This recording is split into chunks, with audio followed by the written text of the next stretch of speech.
I imagine a scenario where if we didn't have Rwanda at all, or if you could relocate Rwanda to another part of the world and remove it from here, would that solve the problems of Congo? The main bulk, like the others, maybe they have been recruited from different places, but the main bulk of this group, including the leaders of M23, came from Uganda.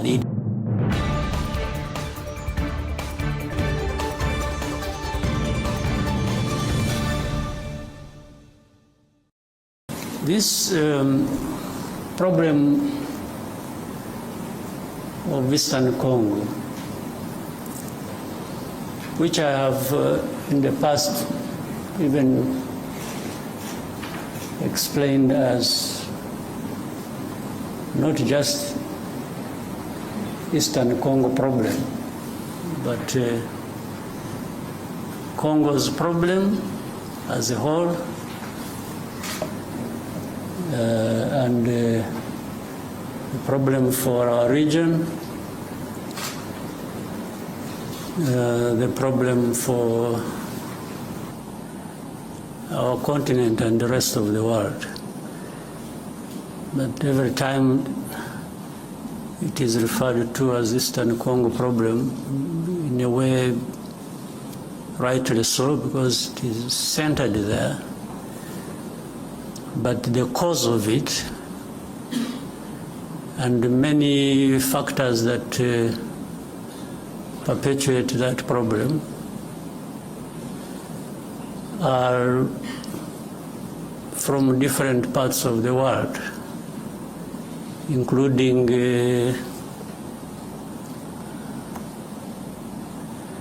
from the big countries as we know them, the powerful countries as we know them. In fact, that problem has roots in the history of that country, the history of our region, and the history of our continent, relating to even the early days of colonial time.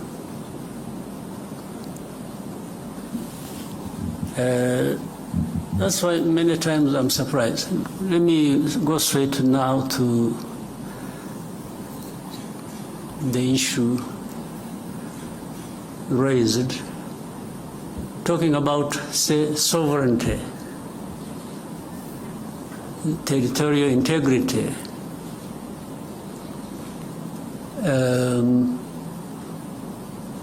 as you said in the statement made from Angola. How do these matters arise really, in a sense? M23 you talk about. These are Congolese. Even to the admission of Congo's leaders, the past and the present.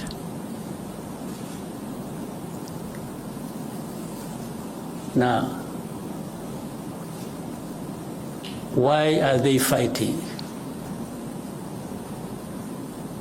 Why do we have over 100,000 refugees here in Rwanda, originating from that region? Why? Why do we have refugees here? Is it because Rwanda wants refugees and attracted them from Congo to come to Rwanda?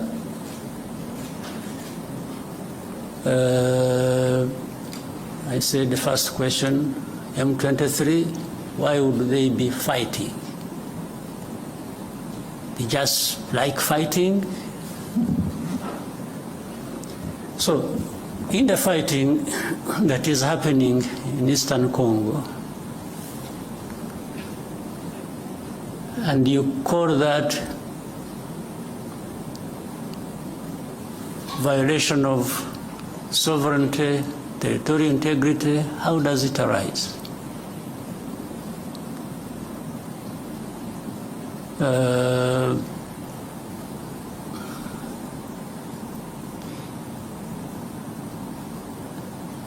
So,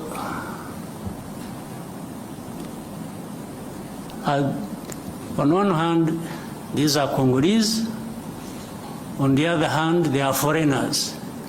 So how do they combine these two identities? How do they happen to be Congolese on one hand, and then they are foreigners who have invaded Congo and therefore breaching everything about sovereignty and territorial integrity? Maybe they mean something else.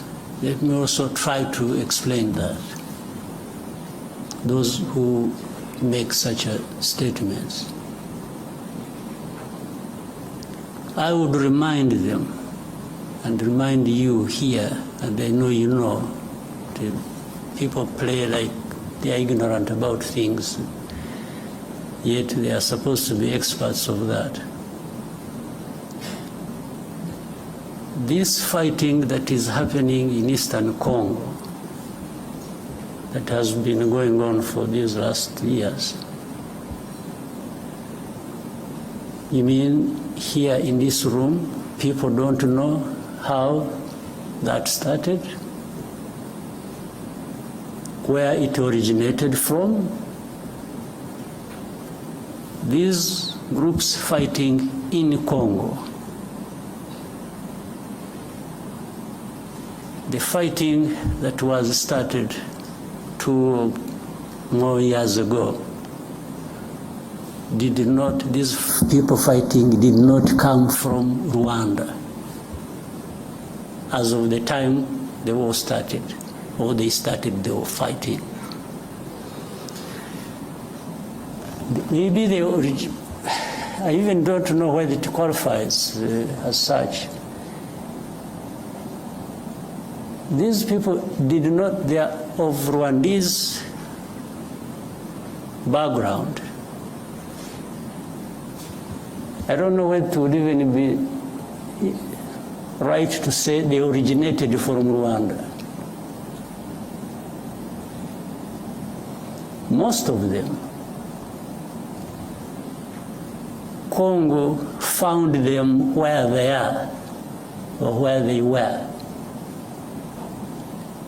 It's not that there was a movement from Rwanda. Maybe some might have originated from Rwanda by this movement from Rwanda to that part, long ago. Even either before I was born or when I was a kid myself.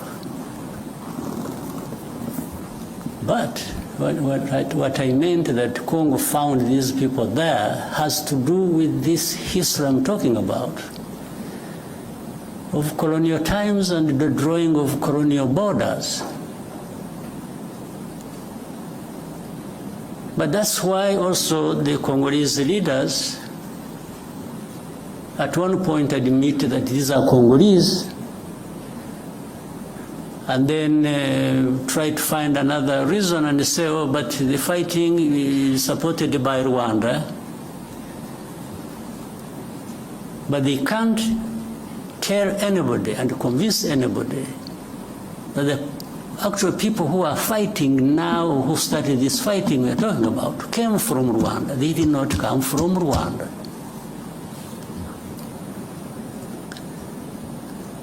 These leaders of M23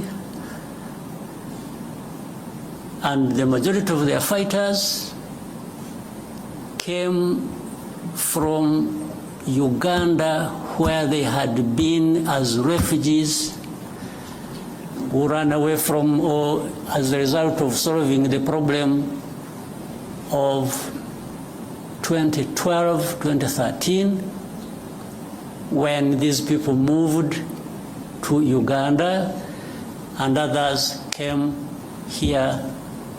I remember for specific actually number, those who came here were between 500 and 600, whom we disarmed and gave back arms to the government of DRC at the time, and had been kept here for a long time until when things as they kept changing, the government of DRC used to send even their officials to come and speak to people here where we had held them in camps, to speak to them purportedly to resolve their problems. It went on back and forth for a long time. The problems were never resolved.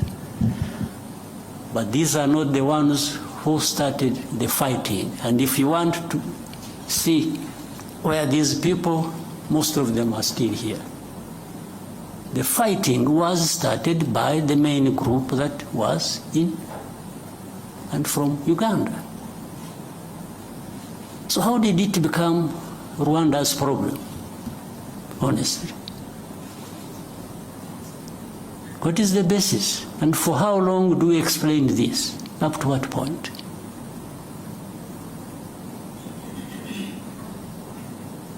These people, the ones who lead this, and then the other hundreds of groups fighting in Eastern Congo, have nothing to do with Rwanda. The only reason Rwanda comes into question now for this is for a couple of reasons. One, these are Rwandophones, they speak in Rwanda. Well, but that is also what maybe became their main crime in Congo. So if they speak Kinyarwanda, that has turned into reasons for persecution. And that's why we have refugees here for over 2 decades.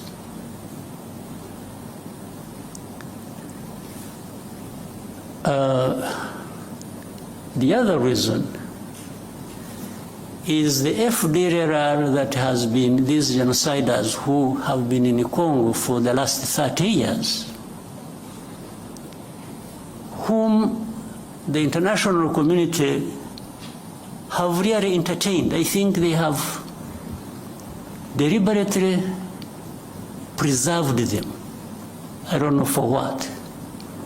Whether it is a gift of thanks to them for having committed genocide here, or preserved them because they are anti-Rwanda and government, and therefore they would use them as and whenever that is possible against Rwanda, to control Rwanda, to manage it the way they want. Otherwise, tell me, part of the reason is MONUSCO, this UN force, is in Eastern Congo, in the DRC, was actually to address this problem of FDLR that kept changing names over time. But after 30 years, if you ask the UN and say, what happened? If you really ask them what they've been doing for the last 30 years they've been there, and with tens of billions of dollars they have spent on it, what is there to show for that effort that was made?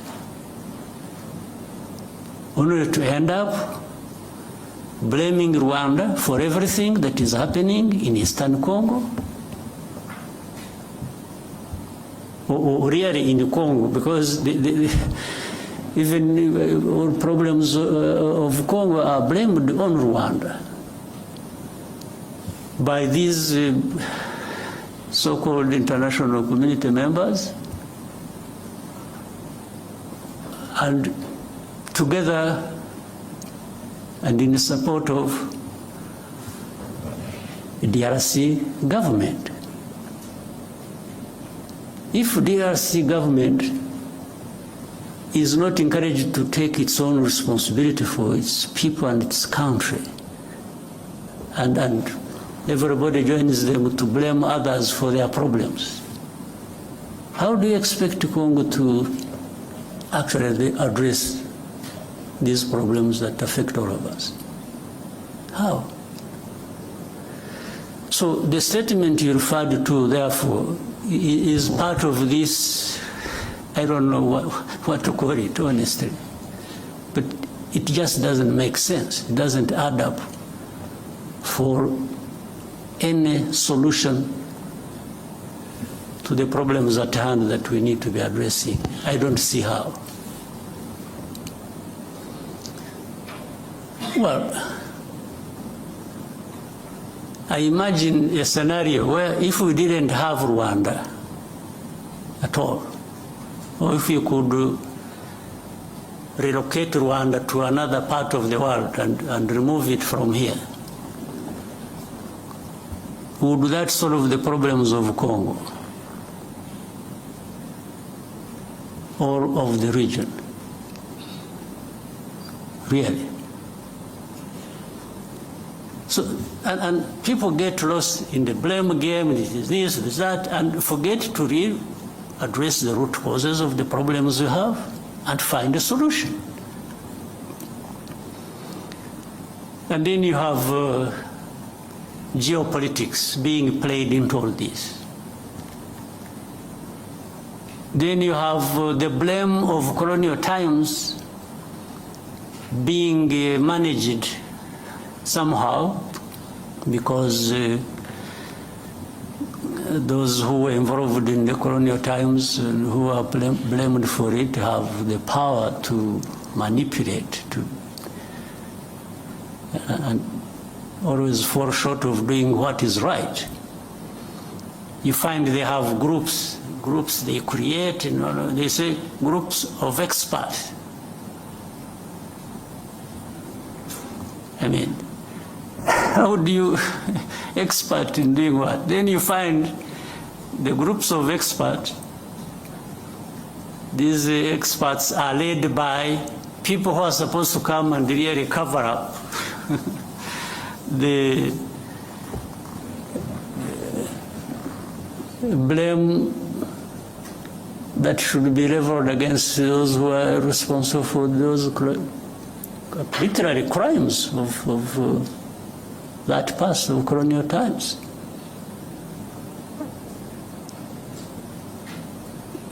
And they've been here in Eastern Congo or in Congo, groups of experts. What expertise? Expertise to come and tell lies? You know, these groups,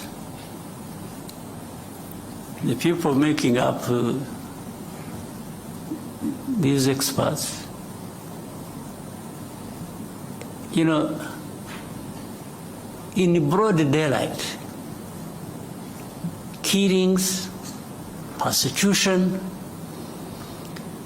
all kinds of stuff are done by people they see, government leaders in Congo, commanders, people belonging to either the police, the army, in broad daylight lynching people. This one is kept quiet about, and then the next, these experts write a whole, they pile up crimes committed by M23. They talk about things somewhere in the background in the villages, and they don't talk about these things that were done in towns, in in broad daylight before their eyes. Then they talk about, M23 violating, human rights and so on and so forth. And then Rwanda behind supporting them, and Rwanda is supposed to be there stealing minerals of Congo. So the whole thing is shifted from what the problem really is to some other imaginary problem they have created. And they really make people believe that. But honestly, for the last 30 years, if anybody wanted to understand what the problems are and what the solutions should be, you don't even need to be an expert. You just need to be wanting to resolve these problems and allowing people to have peace. So when you ask me what next do I think, what I think should happen is what I have thought from the beginning and have spoken out very loudly to whoever needed to listen. This problem is not insurmountable. It can be addressed. It can end. It should have ended in actual fact long ago. But you can't end it by manipulation. You can't end it by playing games. So, one, does FDLR exist in that situation or not? Do people understand the history of FDLR or not? So why should FDLR be an issue even for discussion? Or why should it be a big problem that can't be resolved? We told these people, whoever was involved, that we started with DRC itself, even before the current administration in DRC. We used to approach these people. We even approached the current administration. We said, let's work together to resolve this problem, and that we will support you with whatever you think you need, and we will avail ourselves and our resources to actually help you fight this FDLR and eliminate it from. And they refused. I had even given them advice that, you see, Uganda has a problem of ADF and others based in Congo. We have a problem of FDLR based in Congo. Burundi also says they have a problem based in Congo. I said, why can't we, all of us, work together? Uganda works with the DRC, Rwanda works with the DRC, Burundi works with the DRC to eliminate the threat to security along our borders. I suggested to them, to the current administration, in 2019. Now, what they did, they allowed Uganda to go and to send in their troops to go and fight ADF. They allowed Burundi to quietly go into DRC to fight whichever their groups they are fighting are. When it came to Rwanda, they refused. Of course, that means something. They refused because either on their own or on advice by whoever, they actually didn't want this problem of FDLR addressed.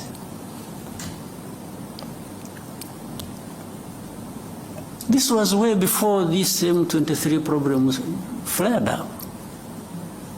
And as I mentioned to you, the main bulk, like the others, maybe they have been recruited from different places, but the main bulk of this group, including the leaders of M23, came from Uganda. They did not come from Rwanda. This is a basic fact you should all be knowing. Then ask yourselves, so how did it become Rwanda's problem? So why doesn't DRC address the problems of their own people? Why do they have to put the weight of that on our shoulders? Why don't they take away these 100,000 plus refugees here? Take them back home. Now, to show you the connection with these other countries, for all the time this problem has been there.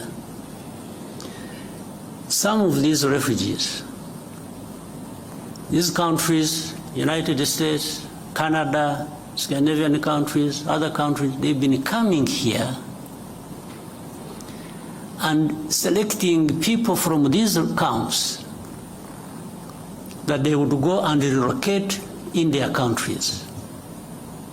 They've been doing it over a long time, but they have not taken many people. Out of 130,000 we have here, they have maybe among these countries, they have maybe relocated for settlement in their areas about, can't be more than 11,000. Over 20 years. So do these people come and take these refugees? Or these people knowing that they are taking Rwandese or they are taking Congolese? They definitely know they are taking Congolese. So how about those who are staying here and have not found a home anywhere in these areas? What happens to them? And they are coming every day, every time, with this fighting going on.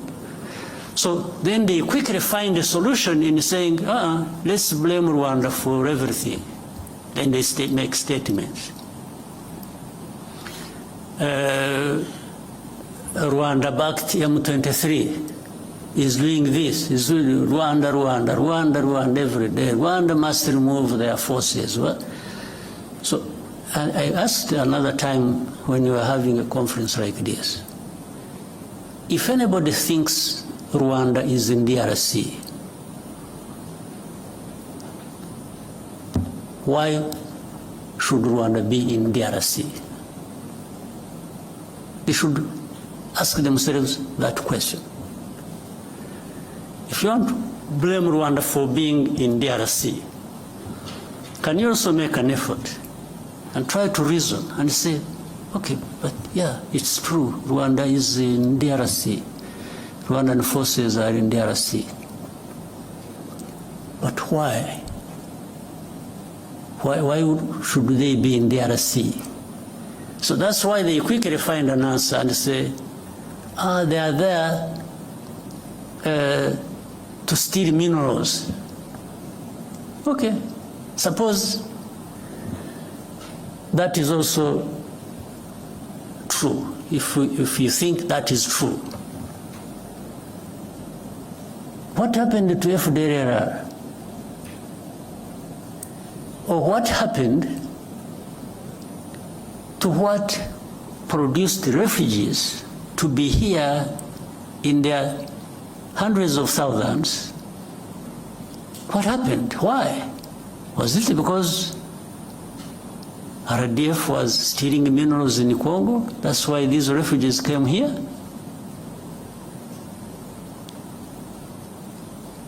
Is it? So what is the FDLR? FDLR is nowhere. You don't remember 2019 and later on afterwards 21 and so on, when There were 2019 in November, I remember there was an incursion through Virunga Mountains, invaded our country, areas of Kinigi and in Musanze. These were FDLR. Afterwards, the bombardment that came from DRC onto our territory. There we held a Commonwealth conference here. So the bombardment that was, and it killed our people. And we raised these matters with the government of DRC.